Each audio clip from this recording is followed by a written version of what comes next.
Brought to you by Agilus Diagnostics.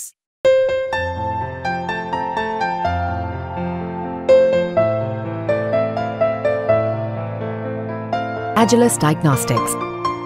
OBC आरक्षण बचाव आमरण उपोषणाचा आजचा 8वा दिवस आहे. 7 दिवस या उपोषणाला उलटलेले आहेत आणि या उपोषणकर्त्यांची भेट घेण्यासाठी आज विरोधी पक्षनेते विजय वडेट्टीवार असतील, वंचित बहुजन आघाडीचे नेते प्रकाश आंबेडकर असतील, ते या वडीगोद्रीमध्ये येणार आहे आणि उपोषणकर्त्यांची भेट घेणार आहेत. आपण या ठिकाणी पाहू शकतो, या ठिकाणी उपोषणकर्ते लक्ष्मण हाके आहेत, त्यांना अश्रू झालेले आहेत. दादा, काय भावना आहेत? आज 8 दिवस झाले उपोषणाला. ओबीसींचा आवाज शासन ऐकत नाही आहे किंवा कुठलंही अधिकृत कुठलीही भूमिका घेत नाही, याचं दुःख वाटतं.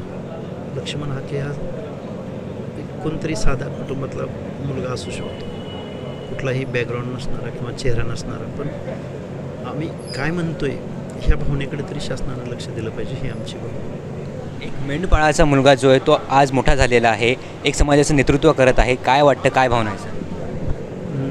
मोठा झालो आहे की नाही माहिती नाही मला, पण संविधानातली तत्त्वं खूप मोठी आहेत. फुले शाहू आंबेडकर हे महामानव खूप मोठे आहेत. त्या लोकांना हे कायदे बनवत असताना कुठल्या त्रासाला सामोरं जावं लागलं असेल, त्यामुळं मी मोठा झालो आहे मी मानणारच नाही आहे.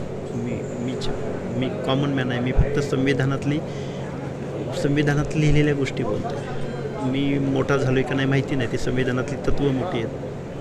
सर, काल तुमचं कुटुंबीय तुम्हाला ते या ठिकाणी भेटण्यासाठी आलं होतं, तुम्ही त्यावेळी देखील भावूक झाले होते. काय वाटतं, नेमकी भावना काय, कुटुंबियांचं म्हणणं काय होतं नेमकं?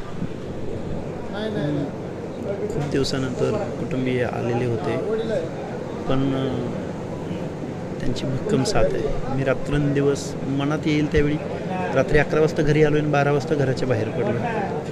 ज्यावेळी पारद्यांची घरं 4 ठिकाणी 4 इन्सिडेंट आहेत माझ्याकडे, मी त्याच्यावर आर्टिकल पण लिहिलेले आहेत की गायरानाच्या जमिनीमध्ये पारद्याचं घर होतं आणि रात्रीचं तासगावजवळची घटना आहे. आयोगाचा सदस्य असताना मी सगळा पोलीस फोर्स घेऊन तिथं गेलो होतो. हे म्हणजे सांगण्याचा उद्देश हा आहे की कुटुंबियांना माहिती आहे मी आठवडा बाहेर जातो, पण आत्ता थोडंसं ते तब्येतीला डोळ्यासमोर ठेवून थोडंसं असं त्यांना हे वाटलं. तुमच्या उपोषणाला 7 दिवस पूर्ण झाले आहेत, आजचा 8वा दिवस आहे. डॉक्टरांनी तुमची तपासणी केलेली आहे, तुमच्या आरोग्याला धोका आहे सांगितलेलं आहे, तरी तुम्ही उपचार घेत नाही आहे. पाणी फक्त सकाळी संध्याकाळी पिताय, मध्ये पाणी पित नाही. मी उपोषणाला बसलो त्याच दिवशी मी ठरवलं आहे की आपण ह्या लोकांना न्याय द्यायचा आहे, आपलं लक्ष वेधून घ्यायचं आहे. लक्ष वेधलंच जाणार नसेल तर अर्थच नाही आहे ना जिंदगीत. काय झालं, एक तर शिक्षण नसतं घेतलं तर बरं झालं असतं, किंवा कॉमन मॅन म्हणजे सामान्य माणसाप्रमाणे जीवन जगलो असतो तर अज्ञानात सुख होतं. कुठंतरी गावात घरात बसलो असतो छानपैकी आणि एक दिवस गेलो असतो, सिंपल बात आहे. पण हे दिसतंय डोळ्यासमोर, ह्या वेदना आहेत, बाकी काय. सर, आज तुमची भेट घेण्यासाठी विरोधी पक्षनेते विजय वडेट्टीवार येत आहेत, वंचित बहुजन आघाडीचे नेते प्रकाश आंबेडकर तुमच्या भेटीला येतात. काय अपेक्षा आहे, काय वाटत होतं? बाळासाहेब आंबेडकर बाबासाहेबांचे नातू आहे, त्यामुळं ते काय बोलायचं ते बोलतीलच. वडेट्टीवार साहेब विरोधी पक्षनेते आहेत महाराष्ट्राचे, ते पण जबाबदार आहेत, ते बोलतील काय बोलायचं. एक शेवटचा प्रश्न, काल जिल्हाधिकाऱ्यांनी तुमची भेट घेतली आणि तुम्ही असं सांगितलेलं आहे की जिल्हाधिकाऱ्यांनी आमचं जे म्हणणं आहे ते सरकारकडे मांडलं नाही, असं तुम्हाला वाटलं होतं. नेमकं काय झालं कालच्या बैठकीत, काय चर्चा झाली? जिल्हाधिकारी वैयक्तिक मला भेटीला आलेत, म्हणजे थँक्स फॉर,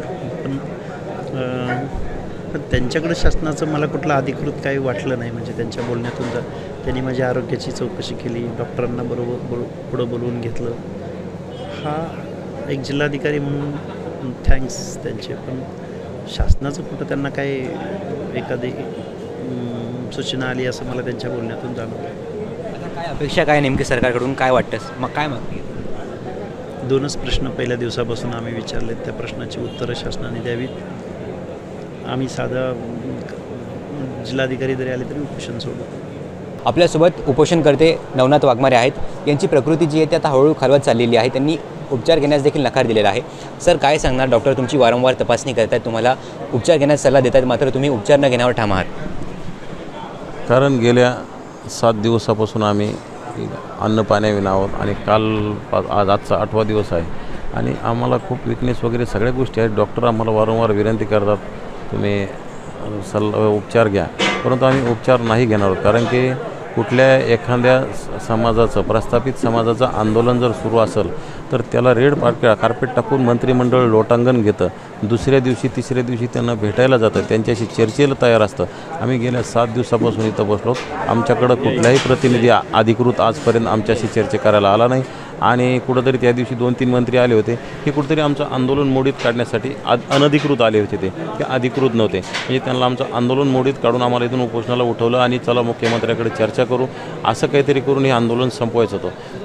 सर, तुम्ही आता आरोप करत आहात की मुख्यमंत्री जे आहेत ते खोटे कुणबी नोंदी असलेले प्रमाणपत्र ते वितरित करताय. म्हणजे तुमचं म्हणायचं नेमकं आरोप काय आहे तुम्हाला? मुख्यमंत्री हा कुठल्याही एका समाजाचा नसतो. मुख्यमंत्र्याला सर्व समाज सारखे असतात. फुले शाहू आंबेडकरांचा महाराष्ट्र आहे आणि छत्रपती शिवरायांनी 18 पगड जातींना सोबत घेऊन काम केलं आहे. आणि हे मुख्यमंत्री फक्त एका समाजासाठी काम करतात. आणि हे मी पूर्वीपासून सांगत आलो, हे शिवसेनेत जे मुख्यमंत्री जातीयवाद करताय असं वाटतं तुम्हाला? नक्कीच जातीवाद करतात आणि हे स्वतःची गद्दारी पुसवण्यासाठी जातीवाद करून मराठ्यांना जवळ करण्याचा प्रयत्न करतात. परंतु मराठ्यांनी सुद्धा अशा लोकांपासून सावध राहिलं पाहिजे. कारण की हे आरक्षण त्यांचं आज जरी यांना दिशाभूल करून दिलं, म्हणजे आमच्या डोक्यावर पाय देऊन जरी दिलं, तर हे कोर्टात हायकोर्टात सुप्रीम कोर्टात हे टिकणार नाही. त्यामुळे याच्यात मराठ्यांची सुद्धा दिशाभूल आहे. मराठ्यांनी EWSमध्ये समाधान मानावं असं आमचं मत आहे. एकूणच आपण जर पाहायला गेलं तर आज उपोषणाचा 8वा दिवस आहे आणि मुख्यमंत्र्यांनी जातीयवाद न करता कुठलाही जातीयवाद न करता जे आरक्षण आहे ते आरक्षण तसंच ठेवावं आणि OBC आरक्षणाला धक्का लागू देऊ नये अशी मागणी जी आहे ती OBC उपोषणकर्ते लक्ष्मण हाके आणि नवनाथ वाघमारे यांनी केलेली आहे. गौरव साळी, मुंबई तक, वडीगोद्री.